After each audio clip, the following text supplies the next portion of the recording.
Hello दोस्तों, नमस्कार। स्वागत है आप सभी का नौकरी की बात बाय पीवी सर में। और आज का जो नोटिफिकेशन होने वाला है वो है हरियाणा पब्लिक सर्विस कमीशन की तरफ से। बहुत ही इम्पॉर्टेंट नोटिफिकेशन होने वाला है आप सभी के लिए, क्योंकि इस नोटिफिकेशन में हम जानेंगे कि recently Haryana public service commission ने ADO that is agricultural development officer की वैकेंसी निकाली है और टोटल नंबर ऑफ़ पोस्ट यहाँ पर जो है वो है 100। तो एक बहुत ही इम्पॉर्टेंट अपॉर्चुनिटी है सभी के लिए कि आप एचपीएससी में जॉब कर सकें। तो इस पूरे वीडियो में हम जानेंगे कि एचपीएससी से रिलेटेड इस एडीओ की भर्ती में आप कौन कौन से स्टेप्स को फॉलो करेंगे, कितने टोटल नंबर ऑफ़ पोस्ट हैं, इसके लिए क्या एलिजिबिलिटी क्राइटेरिया रखी गई है, और भी इससे रिलेटेड कुछ इन्फॉर्मेशन रहेंगे। तो इस वीडियो को शुरू करने से पहले फटाफट चैनल को सब्सक्राइब कर लीजिए ताकि ऐसे नोटिफिकेशन आपको रोज़ मिलते रहें। और वीडियो पसंद आए तो लाइक करें और शेयर करें। चलिए आगे बढ़ते हैं। आज का हमारा इस नोटिफिकेशन में that is Haryana public service commission has released a notification about the vacancy of agricultural development officer that soil conservation soil survey group be in agriculture and farmer welfare department Haryana. यहाँ पर सबसे इम्पॉर्टेंट बात जो है वो है dates की। तो डेट्स आप याद रखिएगा कि ये नोटिफिकेशन को पब्लिश करने का जो डेट था वो था 24 जून। 24 जून को ये पब्लिश किया गया था। इसका जो आप ऑनलाइन रजिस्ट्रेशन और फॉर्म भरने की जो डेट है उसकी ओपनिंग डेट होगी वेबसाइट की, वो है 29/6/2022। मतलब 29 जून से इसकी लिंक खुल चुकी है और आप इस पर अप्लाई कर सकते हैं। तीसरा इम्पॉर्टेंट डेट है कि ये क्लोज़ कब होगा। तो इसकी जो लिंक है वो क्लोज़ कब होगी, मतलब last date of application to be filled वो होगा 19/7/2022। मतलब 19 जुलाई तक आप अप्लाई कर सकते हैं। तो फटाफट अप्लाई कर लीजिए। ये दो डेट्स याद रखना, 29 जून से फॉर्म भरना शुरू हो चुके हैं और 19 जुलाई तक ये फॉर्म भरे जाएंगे। इसके लिए ऑफिशियल वेबसाइट जो है वो है www.hpsc.gov.in।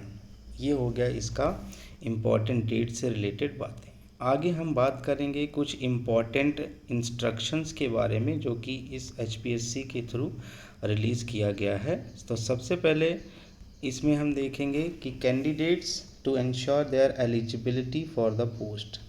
सबसे पहले इस पोस्ट के लिए जो एलिजिबिलिटी रिक्वायरमेंट आयोग के द्वारा की गई है उसको आपको फुलफ़िल करना होगा। तो सबसे पहली चीज़ ये है कि आपको इस नोटिफिकेशन और सारे इंस्ट्रक्शंस को ध्यानपूर्वक पढ़ना है, उसके बाद ही इस पोस्ट के लिए अप्लाई करना है। तो आपको क्लोजिंग डेट है ना, जो क्लोजिंग डेट के पहले सारे के सारे जितने भी एलिजिबिलिटी क्राइटेरिया हैं इसके लिए आपको एलिजिबल होना पड़ेगा। जैसे आपका ग्रेजुएशन होना है या आपके पास कुछ एक्स्ट्रा डिप्लोमा रिक्वायरमेंट की गई है तो वो क्लोजिंग डेट मतलब 19 जुलाई के पहले हो जाना चाहिए।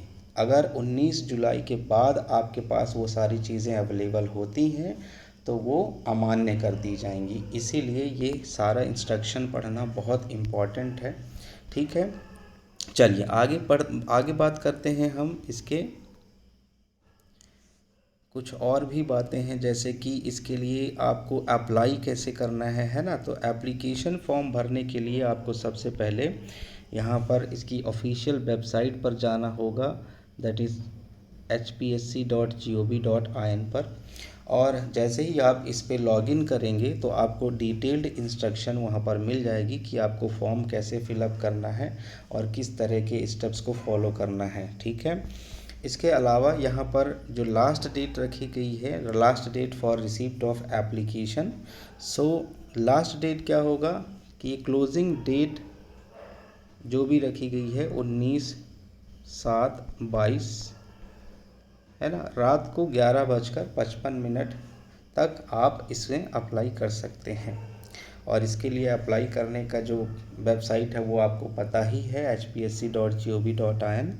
जैसे ही आप फॉर्म भरेंगे तो एग्ज़ाम के कुछ दिनों पहले आपका जो ई एडमिट कार्ड होगा वो रिलीज़ कर दिया जाएगा और आपको वो इसी वेबसाइट से प्राप्त होगा। ठीक है, इसके अलावा हरियाणा गवर्नमेंट ने आपके लिए यहाँ पर कुछ इम्पोर्टेंट फैसिलिटेशन काउंटर भी बना कर रखे हैं।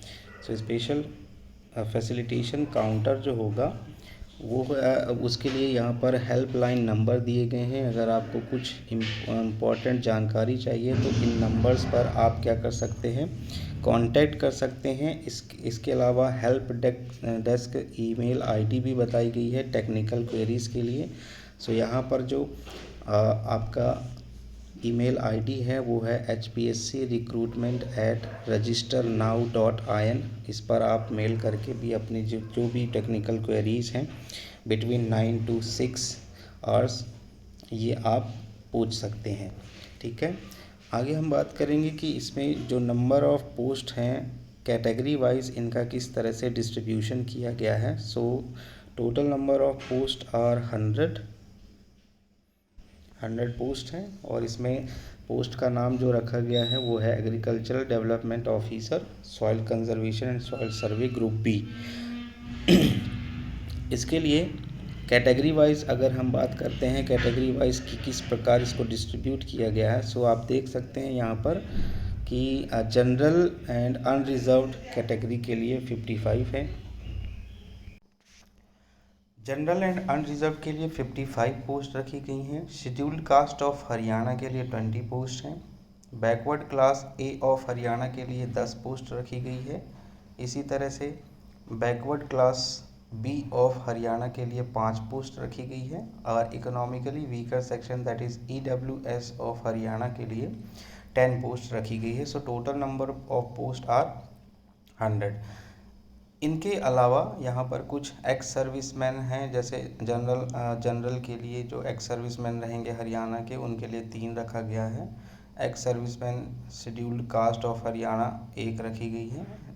X serviceman backward class A of Haryana के लिए कोई पोस्ट नहीं है।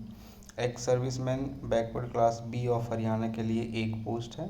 Person with benchmark disability that is low vision, जिनको देखने में समस्या है उनके लिए 1 पोस्ट है। और हियरिंग डिसेबिलिटी जिसके लिए है उनके लिए भी 1 पोस्ट है। और साथ ही साथ यहाँ पर जो लोकोमोटिव डिसेबिलिटी है, सेरिब्रल पाल्सी जिसको प्रॉब्लम होती है, उनके लिए 2 पोस्ट रखी गई। तो यहाँ पर कैटेगरी वाइज इनको डिवाइड किया गया है और जो एक्स सर्विसमैन हैं, फिजिकली हैंडीकैप्ड कैंडिडेट्स हैं, उनके लिए भी सीट रिजर्व रखी गई है। यहाँ पर ये भी बात बताई गई है कि इन पोस्ट में वेरिएशन हो सकता है, तो कभी इंक्रीमेंट भी हो सकता है या फिर पोस्ट घटाए भी जा सकते हैं। अब हम बात करेंगे इसका जो एसेंशियल क्वालिफ़िकेशन है उसके बारे में। So essential qualification means you have to fulfil the degree in BSc honours in agriculture. Means agriculture में आपको BSc ऑनर्स होना चाहिए। इसके अलावा अगर आपके पास ये नहीं है तो आपके पास BSc एग्रीकल्चर इंजीनियरिंग होना चाहिए किसी भी रिकॉग्नाइज्ड यूनिवर्सिटी से। दूसरी जो रिक्वायरमेंट है वो है आपका संस्कृत या हिंदी, है ना। मतलब आप मैट्रिकुलेशन या 10वीं एवं 12वीं में आपका संस्कृत या हिंदी में से कोई एक सब्जेक्ट होना चाहिए। या फिर आपने अगर BA किया है, MA किया है, तो यहाँ पर भी आपका हिंदी एक सब्जेक्ट के रूप में होना चाहिए। तो ये दो चीज़ें हैं जो कि आपको फुलफ़िल करना है। ठीक है, इसके अलावा आयोग ने आपको ये भी इम्पोर्टेंट इंस्ट्रक्शन दिया है कि जो भी एलिजिबिलिटी है ये आपको क्लोजिंग डेट के पहले ही एजुकेशनल क्वालिफ़िकेशन और जो एक्सपीरियंस जो भी मांगा गया है वो आपको क्लोजिंग डेट के पहले इंश्योर कर लेना है।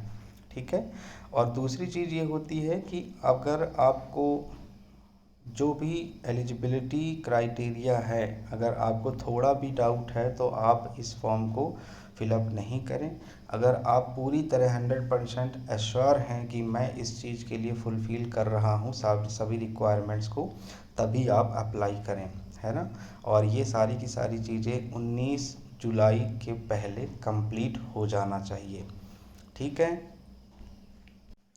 चलिए अब हम बात करते हैं इस पोस्ट के लिए जो स्केल ऑफ पे रखा गया है, तो ये लेवल 6 का रहेगा इसमें पेमेंट, और आपको लगभग 35,400 से लेकर 1,12,400 तक सैलरी आपको प्रोवाइड किया जाएगा पर मंथ के बेसिस पर।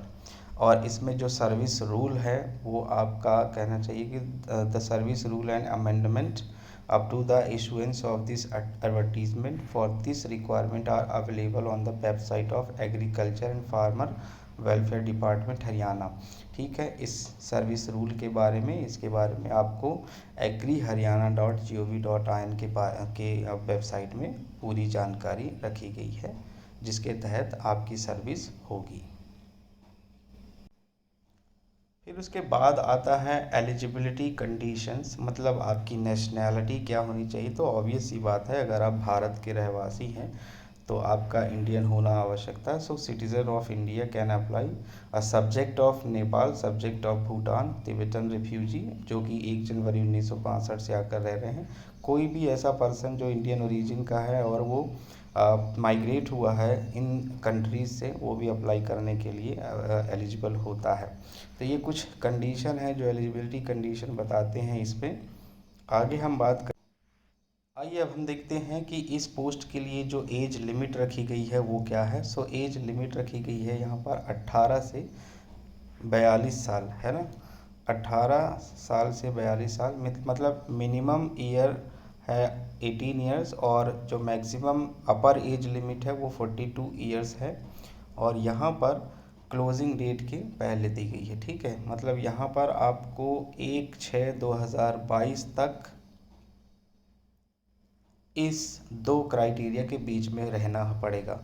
दूसरी बात, यहाँ पर एज रिलैक्सेशन का प्रावधान भी रखा गया है। तो अलग अलग कैंडिडेट्स के लिए, अलग अलग कैटेगरीज़ के लिए अलग अलग प्रावधान है। जैसे scheduled caste and scheduled tribes के लिए 5 साल की छूट दी गई है। बैकवर्ड क्लास के लिए 5 ईयर्स दी गई है। Wife of military person who is disabled while in military service, तो इनके लिए 5 साल दिया गया है। विडोड और legally divorced woman provided she has not remarried, उसके लिए 5 साल रखी गई है। तो इस तरह से कैटेगरी वाइज इनको एज रिलैक्सेशन भी प्रोवाइड किया गया है। ठीक है, जैसे कि यहाँ पर कुछ और भी हैं। सो जुडिशली सेपरेटेड वुमन, इनके लिए भी 5 साल रखा गया है। फिर अनमैरिड वुमन, इनके लिए भी 5 साल रखा गया है। एक्स सर्विसमैन, इनके लिए 3 ईयर्स का एज रिलैक्सेशन रखा गया है, और कुछ कंडीशंस हैं। ठीक है, चलिए अब हम बात कर लेते हैं फटाफट एविडेंस ऑफ एज और एप्लीकेशन फ़ी जो आपसे लगने वाली है। तो यहाँ पर सबसे इम्पॉर्टेंट बात है कि जो एविडेंस ऑफ एज के रूप में होगा, अगर आपके पास बर्थ सर्टिफिकेट नहीं है तो आपको क्या करना होगा कि मैट्रिकुलेशन सर्टिफिकेट का कॉपी लगेगा। मतलब 10th में आपके जो भी बर्थ होगा उसी को काउंट किया जाएगा। ठीक है, अब हम बात करेंगे एप्लीकेशन फ़ी के बारे में। तो यहाँ पर आप देख पा रहे होंगे कि एप्लीकेशन फ़ी जो है कैटेगरी वाइज अलग अलग तरह से रखी गई है। So for male candidates of general category including dependent son of ex serviceman of Haryana. इसके अलावा for male candidates of other states, मतलब दूसरे राज्यों से भी जो लोग अप्लाई कर रहे हैं इस पोस्ट के लिए और जनरल के लिए, तो उनके लिए 1,000 रुपये फ़ीस रखी गई है। इसके अलावा जितने भी फीमेल कैंडिडेट्स हैं जनरल कैटेगरी के, female dependent of ex serviceman of Haryana only, इसके अलावा जो फीमेल कैंडिडेट्स हैं जनरल अदर स्टेट्स के, है ना, उनके लिए 250 रुपये की फ़ीस रखी गई है। फिर male and female candidates of scheduled caste, backward class और ex serviceman category of Haryana और इकोनॉमिकली वीकर सेक्शन EWS, इनके लिए रखा गया है 250। और फिर उसके बाद जितने भी पर्सन्स हैं जो डिसेबल हैं, ठीक है, जिनमें मतलब लेस देन 40% ऑफ डिसेबिलिटी है, तो उनके लिए फ़ीस निल रखी गई है। तो याद रखें, मेल कैंडिडेट्स के लिए जो जनरल कैटेगरी को बिलोंग करते हैं और वो मेल कैंडिडेट्स जो अदर स्टेट से आ रहे हैं उनके लिए 1000 रुपये। फीमेल कैंडिडेट्स के लिए जो जनरल कैटेगरी के हैं हरियाणा के, और फीमेल कैंडिडेट्स जो कि दूसरे स्टेट से हैं उनके लिए 250 रखा गया है। Mail and female candidate of scheduled caste, backward class and ex serviceman, ये 250 रखा गया है। EWS के लिए भी 250 रखा गया है। फिज़िकली डिसेबल्ड पर्सन जो है उनके लिए कोई भी फीस नहीं ली जा रही है। तो ये बात आप लोग याद रखिएगा। एक बात गौर कीजिएगा कि आयोग ने यहाँ पर मेंशन किया है कि once you have filled the application fee will be not be refunded, मतलब यहाँ पर आपको उसका कोई भी रिफंड नहीं मिलेगा, ध्यान रखिएगा। चलिए, अब कुछ स्पेशल इंस्ट्रक्शंस है regarding the submission of application. यहाँ पर सबसे पहले आपको ध्यान रखना होगा कि आपको पूरे के पूरे इंस्ट्रक्शंस और जो भी ऑनलाइन एप्लीकेशन फॉर्म भरने का जो इंस्ट्रक्शन है और नोटिफिकेशन है उसको बहुत ध्यानपूर्वक पढ़ना है, उसके बाद ही कुछ फिल करना है।